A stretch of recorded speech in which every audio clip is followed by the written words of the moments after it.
Bom, nessa manhã é uma satisfação e serão as últimas palavras também. Eu quero agradecer a equipe organizadora, ao pastor Moura, à irmã Edinice e toda a equipe do evento, do simpósio. E ao estar com vocês esse final de semana, eu tenho que deixar aqui alguns elogios, porque a igreja precisa de eventos desse tipo. E esse tipo de programa, ele leva à consciência, ele nos leva a reflexões e ele deve nos levar a decisões de mudança. E por isso, meus parabéns ao NASP, a instituição que está fazendo isso. Também quero agradecer a presença do pastor Otimar, que é o nosso líder na divisão, um grande companheiro, um grande amigo, conselheiro, um homem que Deus tem usado. Parabéns pela sua mensagem de ontem à igreja. E a igreja precisa de homens que se posicionem, porque esse é o mundo dos desafios. Muito obrigado. Bom, eu tenho uma mensagem a vocês nessa manhã, vai ser uma aula, né? Eu vou usar um texto aqui da Bíblia e eu quero trazer uma descrição desse mundo. Daniel 3, verso 1 em diante. Daniel 3. E aqui, professor Moura, eu vou até 10 horas. 10 horas, vou conseguir chegar lá, né? Daniel 3 diz assim, olha lá, que está escrito em Daniel 3. O rei Nabucodonosor fez uma imagem de ouro que tinha 60 côvados de altura e 6 de largura, e levantou na campina de Dura, na província da Babilônia. Então o rei Nabucodonosor mandou ajuntar os sátrapas, os prefeitos, os governadores, os juízes, os tesoureiros, os magistrados, os conselheiros e todos os oficiais das províncias, para que viesse a consagração da imagem que o rei Nabucodonosor tinha levantado. E então se ajuntaram os sátrapas, os prefeitos, os governadores, os juízes, os tesoureiros, os magistrados, os conselheiros e todos os oficiais das províncias para a consagração da imagem que o rei Nabucodonosor tinha levantado. E estavam em pé diante da imagem que Nabucodonosor tinha levantado. Note o verbo levantar e a sua conjugação nesses versos. Nisto, o arauto apregoava em alta voz: ordena-se a vós outros, ó povos, nações e homens de todas as línguas.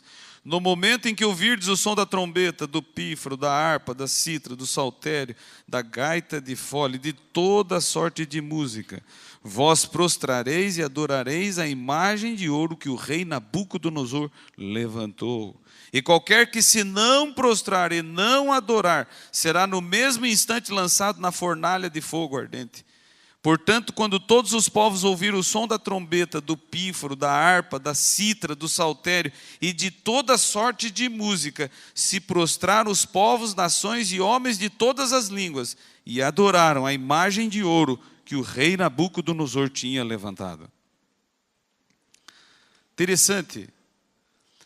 O capítulo 3 de Daniel, e aqui eu quero colocar o foco dessa marca do simpósio, o 6º simpósio, o mundo em agonia. O capítulo 2 do livro de Daniel, e aqui existe um grupo de estudantes de teologia, né? Vocês sabem muito bem que esse capítulo descreve o mundo até o fim. E o capítulo 2 do livro de Daniel, interessante, no capítulo 2, Deus está dando a descrição do que ele acha, do que ele pensa e do que vai ocorrer com o mundo, desde aquele momento babilônico até o fim. Eu não sei se você já observou, mas na descrição do capítulo 2, Deus está dizendo assim de forma subliminar e de forma categórica: o mundo vai de mal a pior. Está claro ali. Por isso que a Bíblia diz: o mundo passa, o mundo está piorando. Por isso que em Timóteo diz assim, né, os últimos dias serão difíceis, o mundo piora. Mas aqui um fato que eu quero levantar a você, um pesquisador, não é, um estudante desse século. Você já observou os metais da estátua do capítulo 2? E você já notou a desvalorização que ocorre na estátua? Porque a cabeça é de ouro, o peito e os braços de prata, quadril e coxas de bronze, pernas de ferro, e depois vem uma mistura ridícula nos pés, barro com ferro. A estátua está desvalorizando. Ela está perdendo valor, porque é ouro. Depois não é mais ouro, é prata. Depois não é mais prata, é bronze. Depois não é mais bronze, é ferro. Depois não é mais ferro. E sabe que na minha visão, quero te dar aqui uma ideia. Na minha visão, um dos maiores fatores de que o mundo vai de mal a pior é que os pés da estátua, eles não têm liga. Olha só, a cabeça é toda de ouro. Ouro com ouro, ele se une, se funde, se amálgama. Prata com prata se liga. Bronze com bronze se funde. Ferro com ferro se une. Agora, barro com ferro não se une. Ora, não precisa ser um profundo estudante de engenharia para descobrir que uma construção, para ficar em pé, ela precisa ter bases sólidas, fundamentos sólidos. Os fundamentos vão revelar, não é, o fato daquela construção continuar em pé. Os fundamentos da estátua do capítulo 2 são de mistura. Eles não são sólidos. Eles não vão ficar em pé. Eles vão cair. O mundo vai de mal a pior, juventude. Professores, o mundo vai de mal a pior. Teólogos, o mundo vai de mal a pior. Interessante que nós não devemos ser pregadores do caos, mas nós devemos entender os tempos e épocas. Nós devemos fazer o melhor para o mundo, mas nós devemos entender que o mundo vai de mal a pior. E você tem que compreender isso. Você não pode ser prego desprevenido, porque agora vem a luz da palavra. A palavra de Deus diz: o mundo vai piorar. E nesse ponto eu gostaria de dizer a vocês, quando que o mundo melhora? Porque isso, e olha, foi profundo as palavras do professor Valdeci. Quando que o mundo se altera? Quando que o mundo retorna? Quando que o mundo da agonia volta para a vida? Quando que o mundo se transforma? Interessante que o capítulo 2 explica. De ouro, na época do ouro não está bom. Na época da prata não está bom. Na época do bronze não é boa. Na época do ferro tampouco. Na época da mistura não é boa. Ela não é tão boa. Mas chega um momento no capítulo 2 que o mundo melhora. Interessante.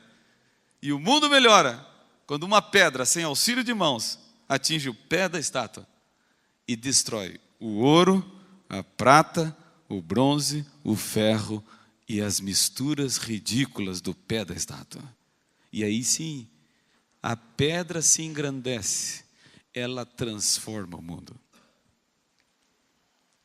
Que coisa profunda. O mundo vai de mal a pior. Chega um momento que há uma ação, uma intervenção divina. E nós acreditamos, isso é o momento da volta de Jesus. Bom, mas agora eu vou mudar. Porque é o seguinte, tem o capítulo 3. Interessante, um capítulo perto do outro. O capítulo 3 parece que Nabucodonosor, ele é o agente de Satanás. Ele vai ser usado para se contrapor, para se levantar contra, para se opor, para fazer o contrário. Interessante que o capítulo 3 e o capítulo 2, eles têm um tempo, um período que os separa de alguns anos. E em algum momento no império, Nabucodonosor, um rei, um monarca poderoso, de um dos maiores reinos universais, de grandeza e glória, já vistas as 7 maravilhas do mundo antigo, estão lá Babilônia com seus jardins suspensos. Esse homem poderoso, em um momento usado pelo inimigo, ele vai fazer algo que vai ter a culminância agora, no mundo em agonia, no final.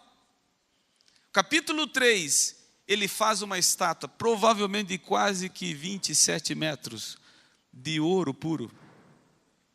Só para você ter uma ideia do poder.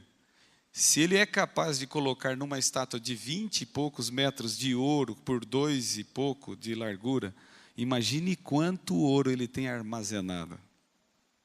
Imagine o poder. Mas aqui há algo que você não pode esquecer. Essa imagem, veja, no capítulo 2 tem uma estátua. No capítulo 3 tem uma imagem. Essa imagem é para se contrapor, é para desafiar. No capítulo 2 diz assim, o mundo vai de mal a pior. No capítulo 3, o inimigo usando esse homem, ele diz o seguinte, o mundo não vai de mal a pior, o mundo vai do bem para o melhor. No capítulo 2 diz, piora, o ser humano vai cada vez mais destruir, arruinar, aniquilar, e vai chegar ao momento que não vai poder passar.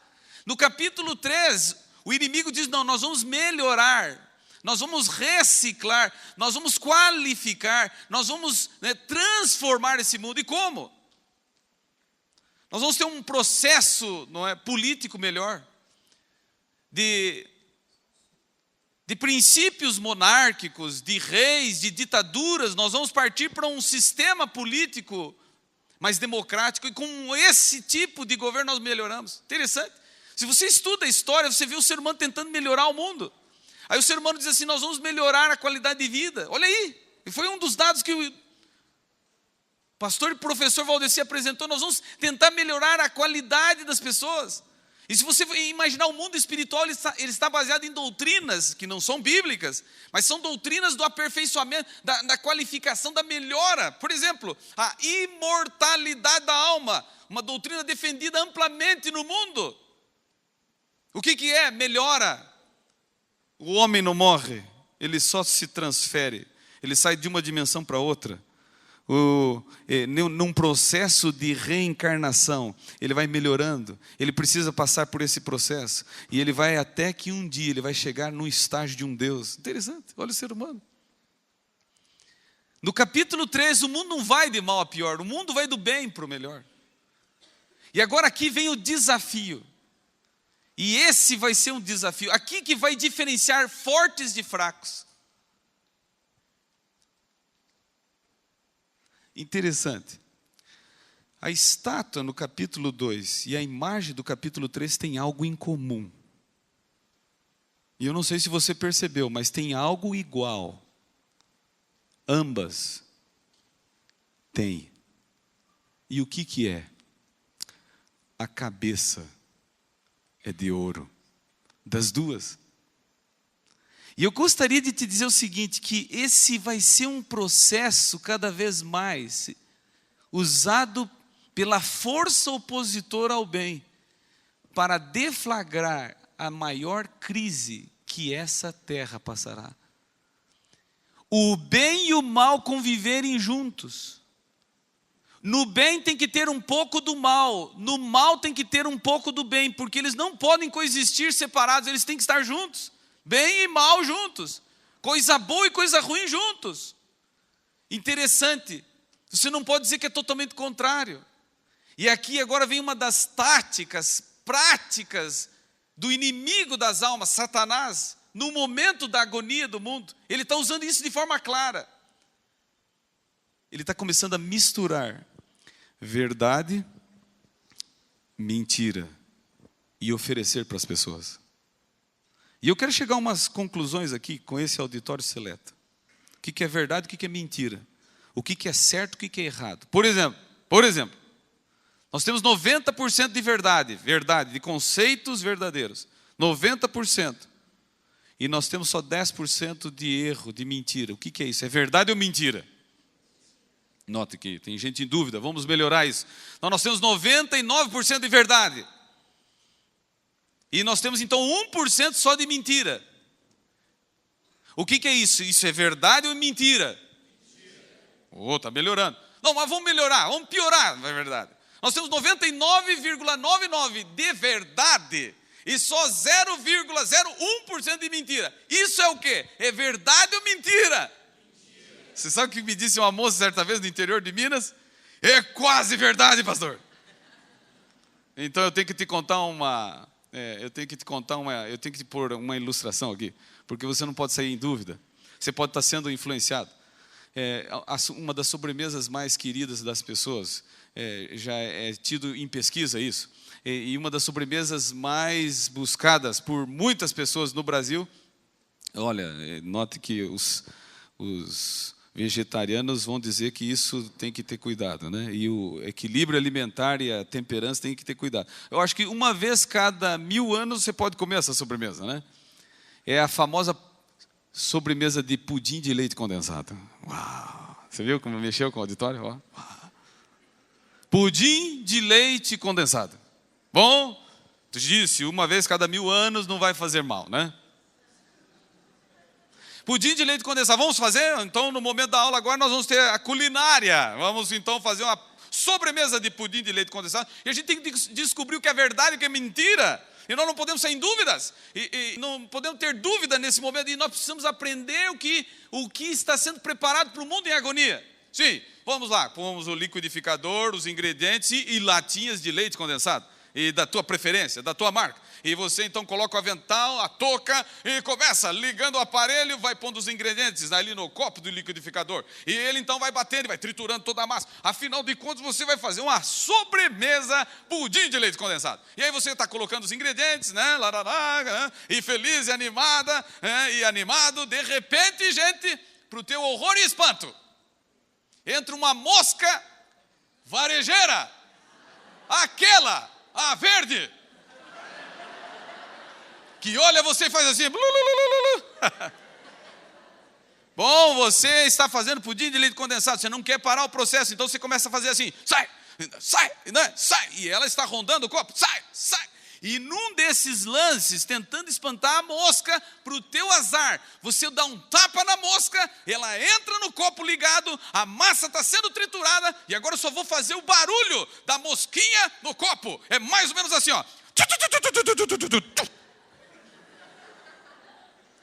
Não sobrou nem asinha, gente.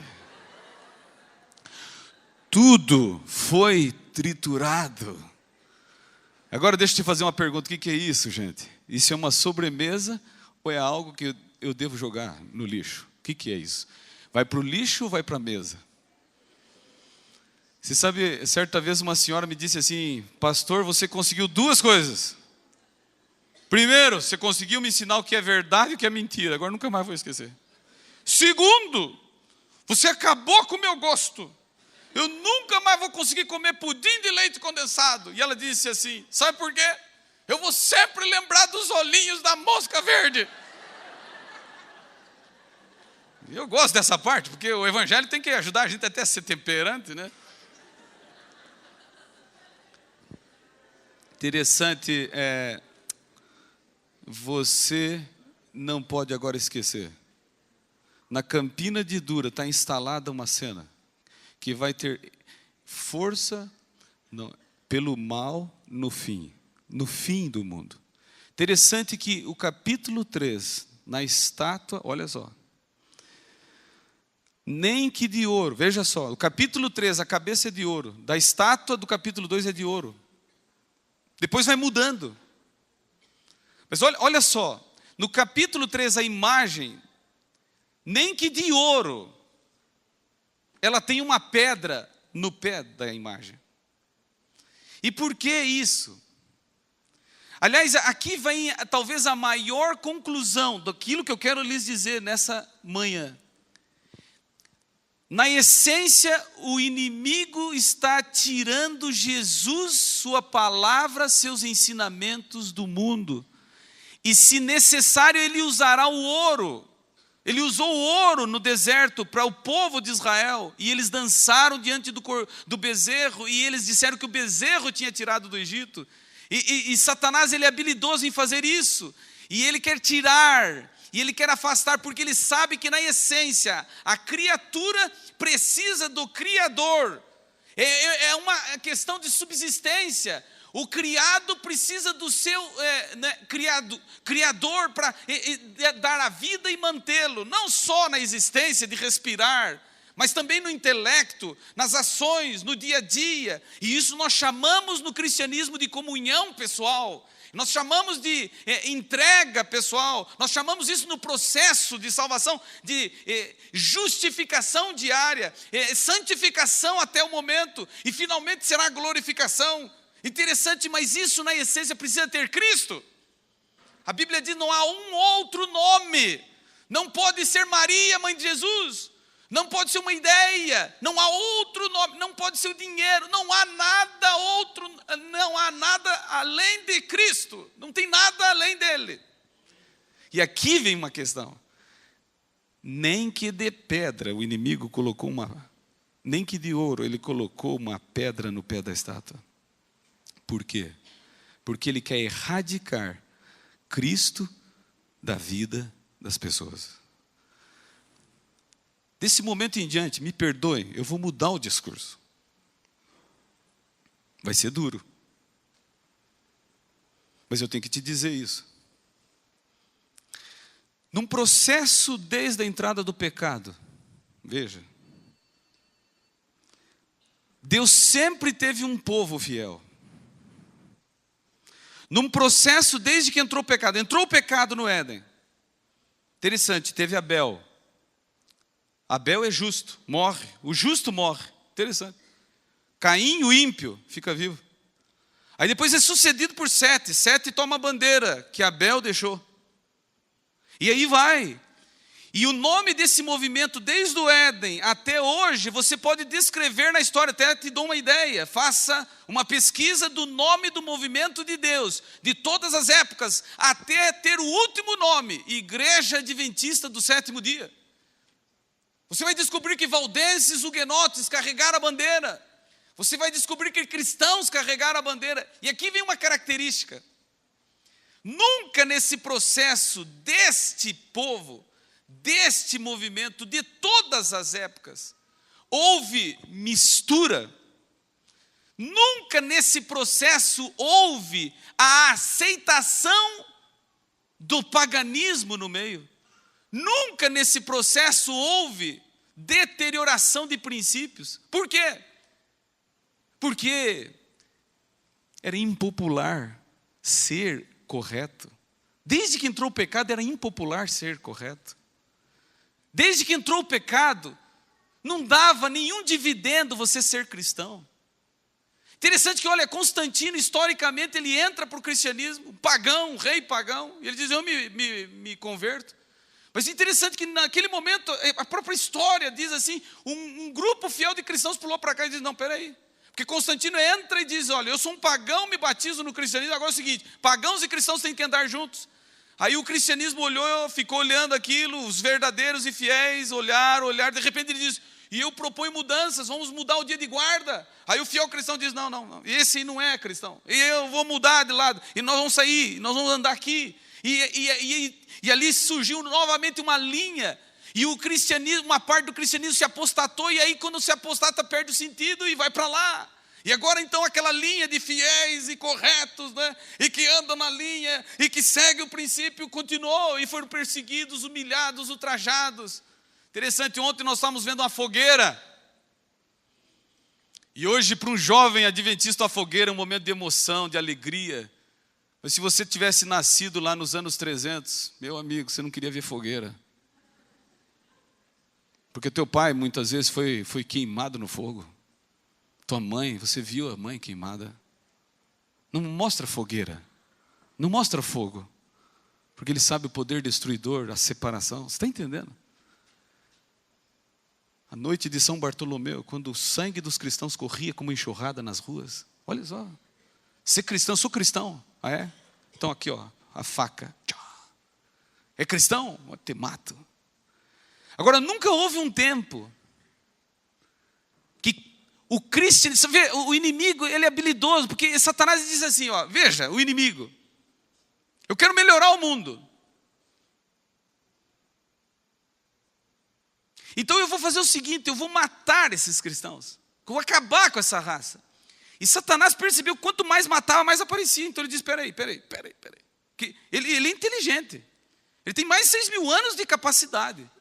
E ele é muito poderoso. E ele diz, espera aí, reuniu lá os demônios na reunião, que era uma confusão, né?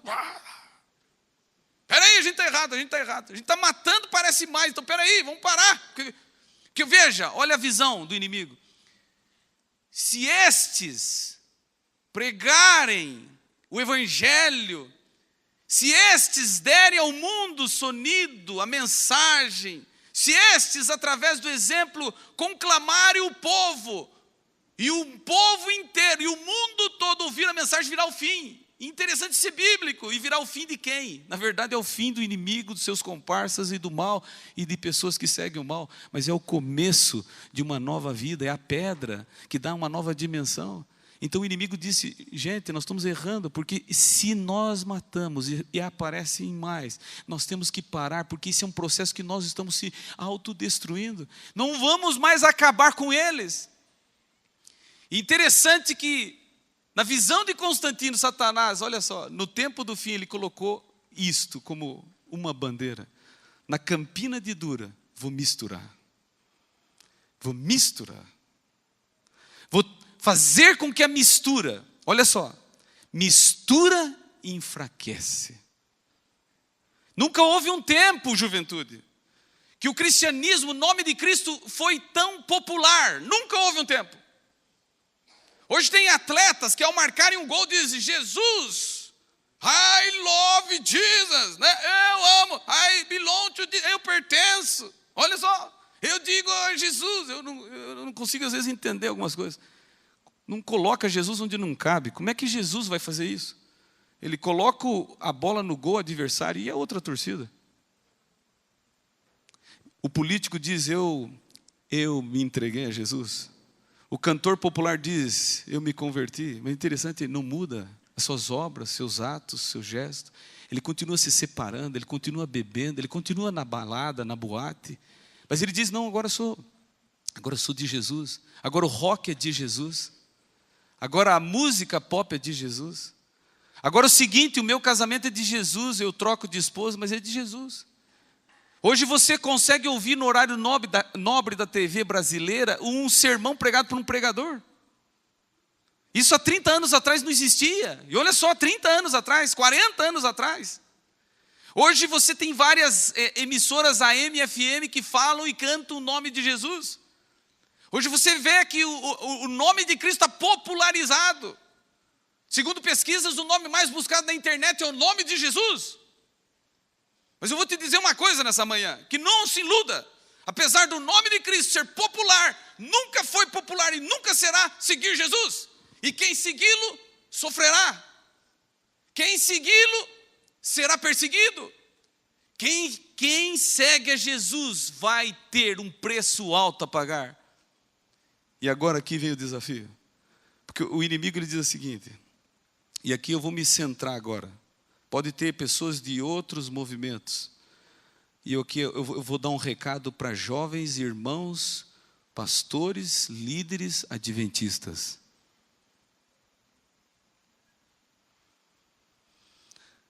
Satanás diz assim, vou destruir essa igreja. Você sabe que a igreja adventista, ela tem uma missão profética. Ela tem que dizer para o mundo em agonia, como que o mundo pode ter uma nova chance, junto com Jesus. Sem Jesus não há. Esta é uma mensagem distinta desta igreja. Esta é uma missão que foi dada a essa igreja. Esta igreja tem um propósito. Essa igreja tem uma razão. Ela não está aqui para ocupar mais uma função de igreja evangélica. Ela precisa anunciar, ela precisa dizer, ela precisa pregar, ela precisa falar. E aí o inimigo diz assim, eu vou destruir. Eu vou tentar destruir através de doutrinas erradas. E nós estamos sendo atacados por doutrinas, por exemplo, natureza de Cristo. E sempre surge um grupo dizendo contra a natureza. E recentemente disseram aí que vai ter um filme que vai novamente abordar a natureza de Cristo. Cristo como humano com fraqueza, fragilidades humanas. Cristo com talvez iniciação homossexual com seus discípulos. Olha só o mundo. Aí chega gente dentro da igreja dizendo assim, não, natureza de Cristo, não. Jesus não foi como Deus. Jesus não é Deus. Ele foi criado por Deus. Aí vem a questão do Espírito Santo. O mundo em agonia, porque o mundo não quer conhecimento de Cristo. Aí não, a doutrina do santuário, interessante. A única doutrina distinta da igreja adventista entre todo mundo evangélico é a doutrina do santuário. Satanás sabe onde ataca. Aí ele cria dissidências. Só que Satanás diz, não consigo, porque eles se unem. Eles estão fechados. Eu não consigo, surge um grupinho aqui, outro ali, mas não, o corpo da igreja segue soberano. Então eu vou fazer o seguinte. E me perdoem pelo que eu vou dizer a vocês daqui para frente. Satanás diz assim, não consegui destruí-los com doutrinas e conceitos errados. Então eu vou fazer o seguinte, eu vou colocar no meio deles, eu vou popularizar o cristianismo, e eu vou colocar no meio deles gente ruim. Gente que não é cristão, tem aparência de cristão, tem cara de cristão, parece, mas não é. Tem 99,99 de cristianismo, mas ele está manchado, ele não é deles.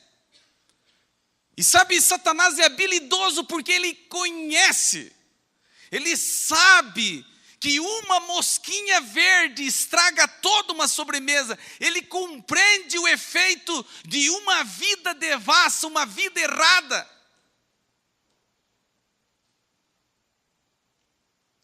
E nos últimos momentos da agonia do mundo, a igreja está começando a ser povoada por gente mais ou menos.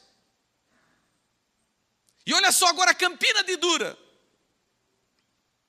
Na Campina de Dura o porta-voz diz assim, quem não se ajoelhar vai para o fogo. Quem fica em pé vai para o fogo. Quem se ajoelha vive. Então me perdoem que eu vou colocar um jovem universitário do 6º simpósio do NASP Campus 2.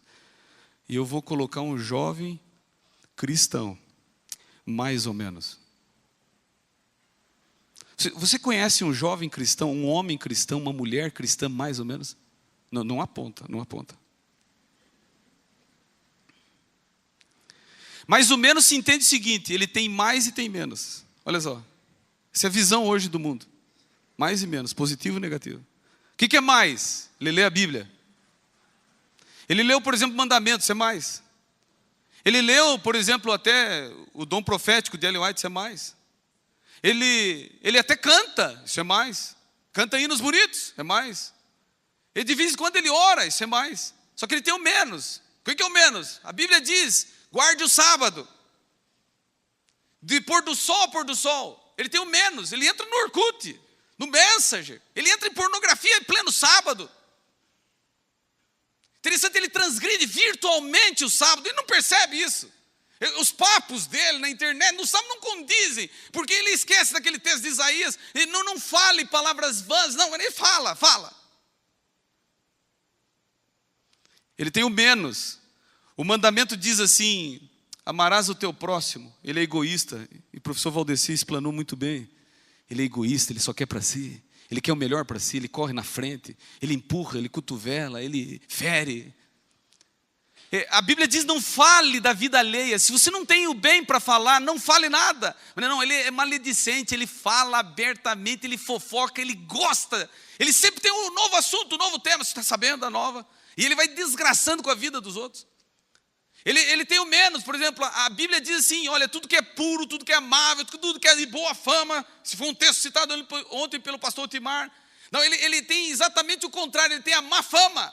Ele anda com más companhias. É gente tranqueira, é gente ruim, não é? Ah, não, é com esse que eu vou andar. É gente de má procedência, é com esse. Não, eu vou andar com esse tipo de filme. Eu vou andar nesse tipo de lugar. Eu vou andar numa boate, num baile de carnaval. Não, eu vou andar ali. A Bíblia diz uma coisa, ele faz outra.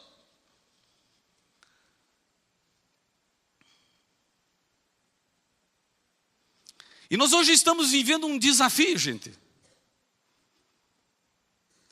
Porque o inimigo, ele diz o seguinte, eu vou tentar enfraquecer esse povo, sabe com o quê? Colocando no meio desse povo gente mais ou menos. Agora sabe qual que é o desafio disso tudo?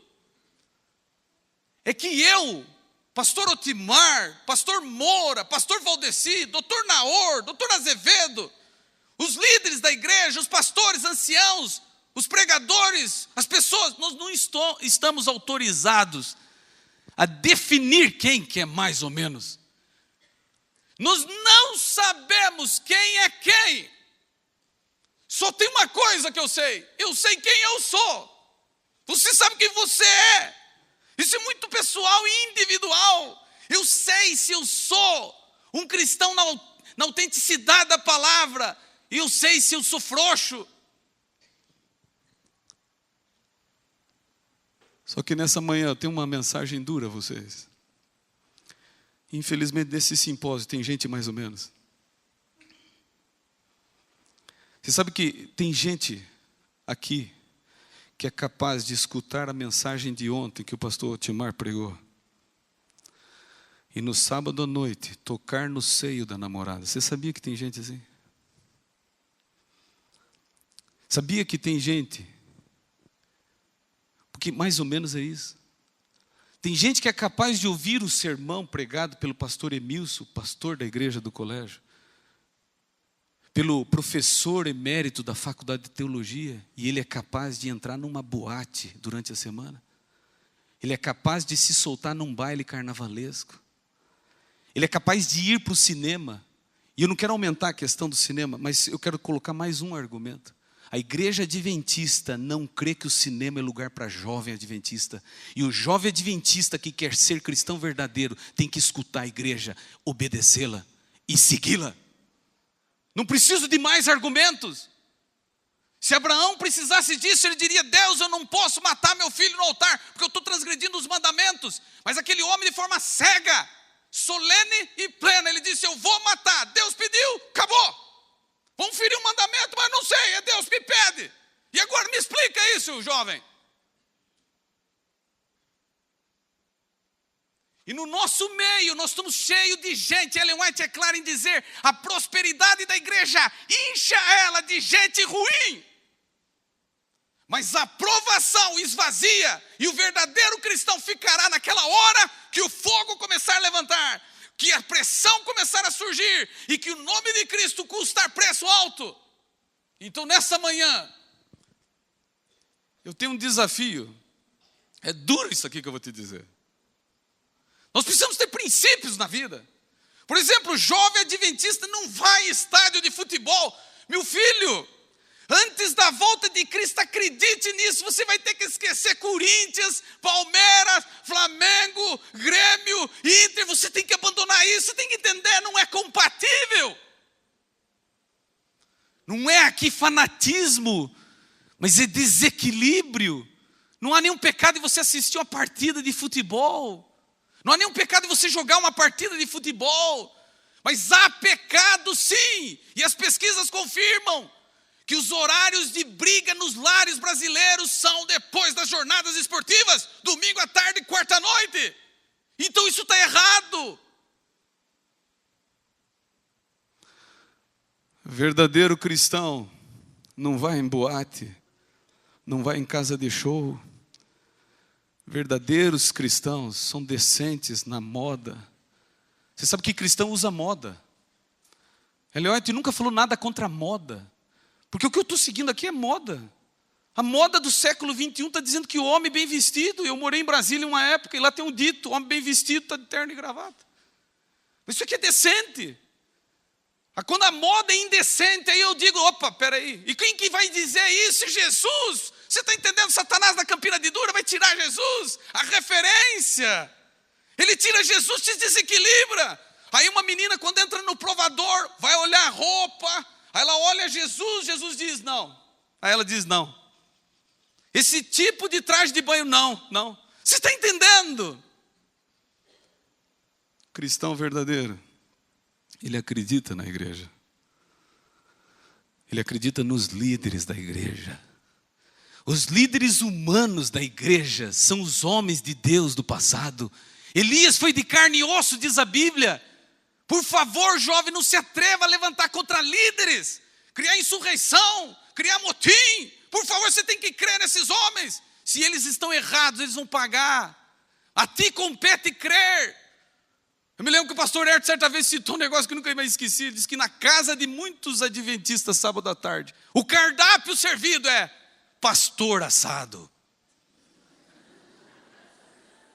E aí vai deteriorando, vai dessecando o pastor, vai quebrando o pastor. E aí o pai e uma mãe, ele se esquece que lá no cantinho da mesa tem uma garota de 4, 5 anos ouvindo, pastor não presta, pastor não vale nada, aquele pastor é isso, pastor é aquilo. E ela vai crescendo, 14, 15, 16 anos. Aí essa mãe e esse pai chegam para o pastor e dizem, pastor, salva meu filho. E se o pastor pudesse dizer, ele dizia, olha, eu tenho que te salvar primeiro, porque você desgraçou teu filho. Foi como uma mulher no interior de São Paulo me disse certa vez, pastor, ora por mim, porque eu acabei com meus filhos. E depois que ela contou toda a vida, toda a crítica que ela fez à igreja, eu disse, irmã, eu tenho que orar por você mesmo, você acabou com teus filhos. Você colocou neles a semente da revolta, você colocou no coração deles a crítica, e agora não vai ser fácil. Satanás, ele quer acabar. Você está entendendo? Então agora nós estamos diante de um momento. O mundo vai de mal a pior. Isso é claro. A escatologia vai confirmar. Vai piorar. Vai piorar. Nós devemos, como cristãos, fazer o melhor para melhorar o mundo. Sim, mas o mundo vai piorar. Vai piorar. O que o mundo pode esperar da igreja? Aqui vem a questão. Você sabe que a contribuição que a igreja pode dar para o mundo, a igreja tem que reciclar lixo, sim. Nós temos que fazer o melhor, nós temos que cuidar com o gasto de água, de energia. Nós temos que cuidar com a nossa maneira de se portar nesse mundo, sim. Mas não é isso que vai contribuir para o mundo. Sabe o que a igreja contribui para o mundo? Com a grande esperança, Jesus o Salvador, que muda todo esse mundo. E um dia vem restaurar, redimir e tirar os fiéis. É isso que o cristão tem que fazer. Agora, como é que ele vai fazer isso? Ele vai fazer isso através de uma vida de testemunho. Uma vida de conversão. Então nessa manhã eu te digo o seguinte, nós estamos com um problema, porque talvez não tenhamos toda a força para pregar o evangelho. Sabe por quê? Porque no nosso meio tem gente ruim. Tem gente mais ou menos, tem gente que destoa, tem gente que é mau exemplo, tem gente que não é o sal, tem gente que não é a luz. Então eu vou te dizer uma coisa, você vai ter que tomar uma decisão hoje no simpósio. Ou você vem para Jesus, ou você se entrega a Jesus. Porque igreja, o que é igreja? É o local de conversão, é o local de mudança. Você é pecador, note, Deus não tem nada contra o pecado. O ato de pecar, ele diz assim, eu perdoo o ato de pecar.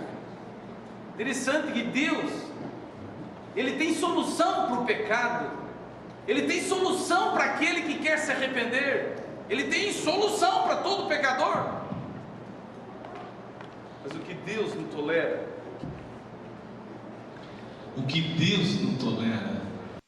é a atitude laodiceana.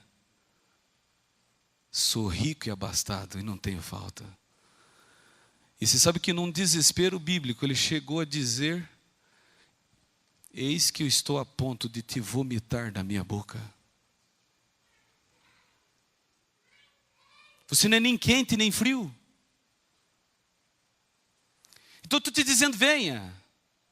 Você tem problemas com a tua natureza? Então diz, Senhor, me ajuda. Me ajuda porque eu quero ser diferente. Agora você tem que tomar posturas na vida.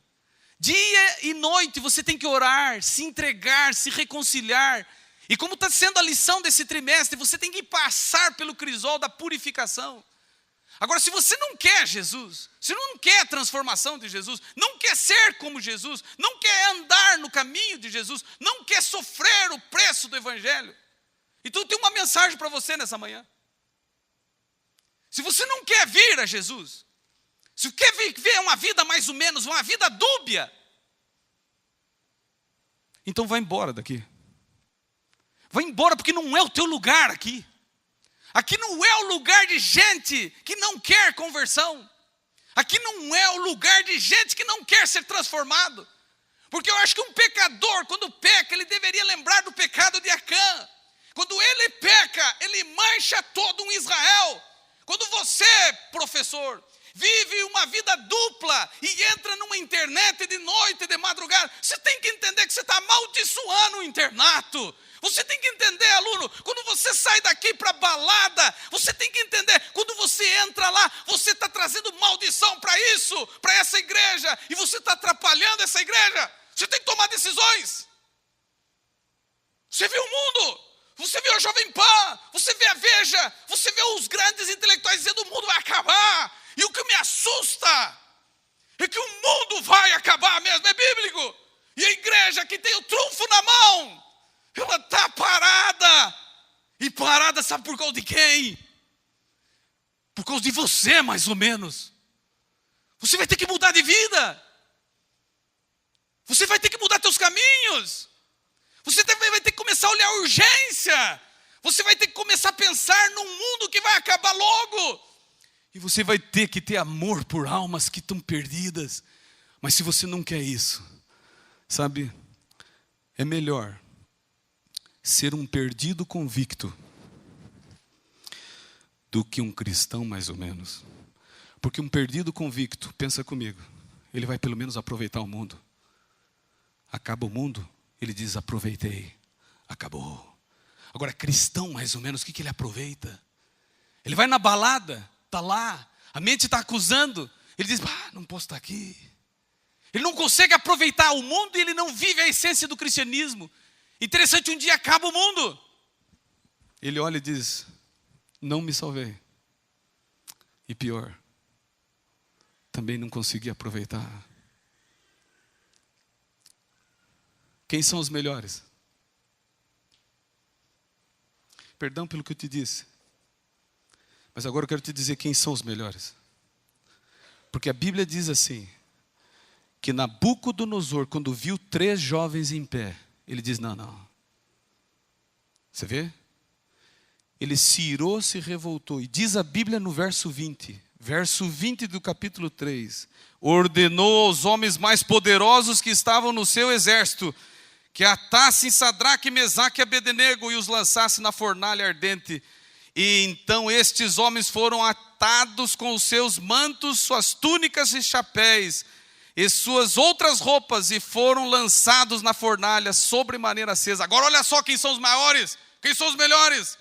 Porque a palavra do rei era urgente e a fornalha estava sobremaneira acesa. E as chamas do fogo mataram os homens que lançaram de cima para dentro Sadraque, Mesaque e Abednego. Os melhores de Nabucodonosor não suportaram o bafo da fornalha, juventude. E agora eu estou te dizendo, os melhores, eles caem no fogo. E o fogo 7 vezes mais aquecido não conseguiu destruir com o corpo, com a roupa, com o cabelo dos 3 hebreus. E sabe o que é mais impressionante? É que Nabucodonosor, na Campina de Dura, fez uma blasfêmia, tentou tirar o curso da história, tentou mudar o destino do mundo. E ele tentou tirar Jesus, a pedra angular. E sabe o que vai acontecer na Campina de Dura? Vai acontecer que quando os 3 hebreus caem no fogo, adivinha quem aparece no meio do fogo? Jesus.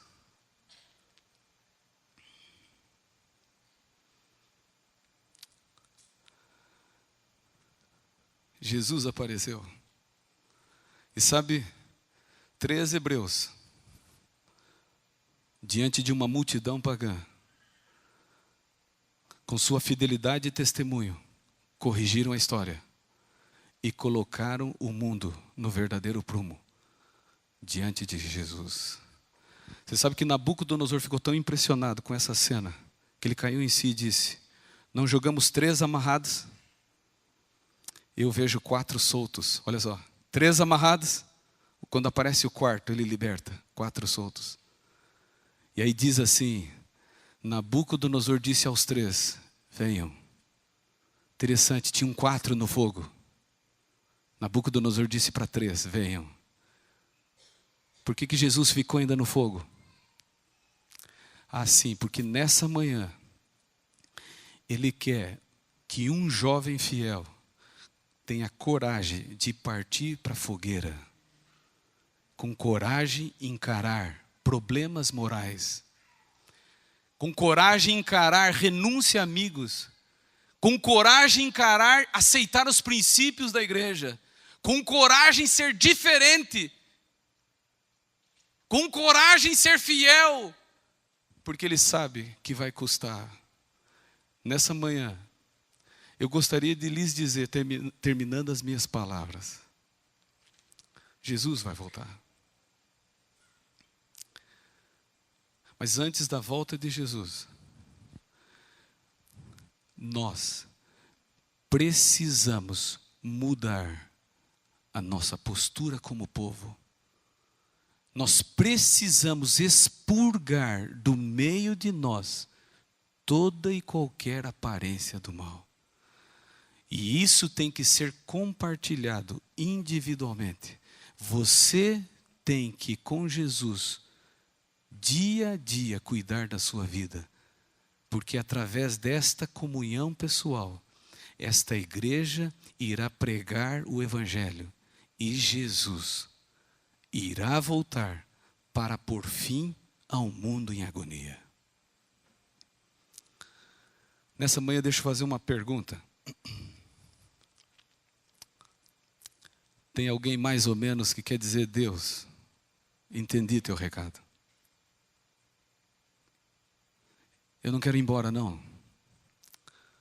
Eu vou dizer como Pedro. Jesus olhou para os discípulos e disse: querem ir embora?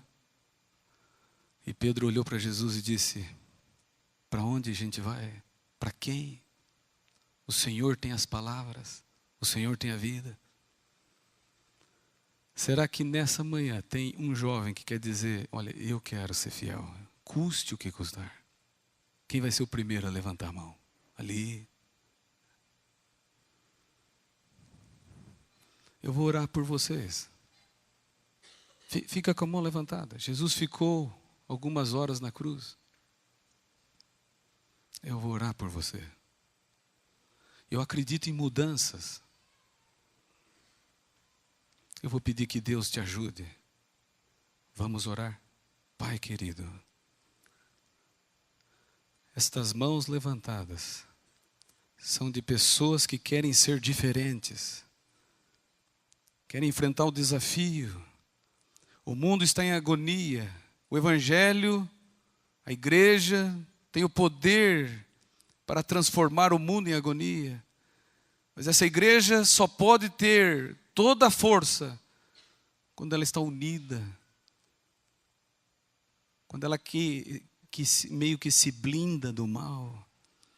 E ela, com luz do Evangelho, com a chama viva do Evangelho, através de um testemunho eloquente, sai pregando, ensinando, exortando, porque a tua palavra diz: quando o Evangelho do Reino for pregado a todo mundo, então virá o fim.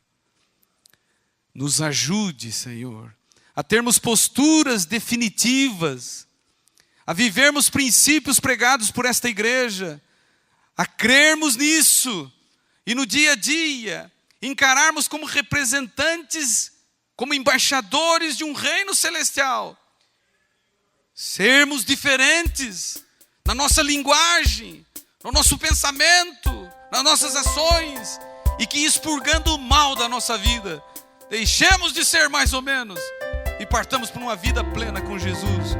Porque o mundo vai de mal a pior, mas quando Jesus vem, o verdadeiro cristão receberá vida eterna, e aí ele terá vida eterna e vida em abundância.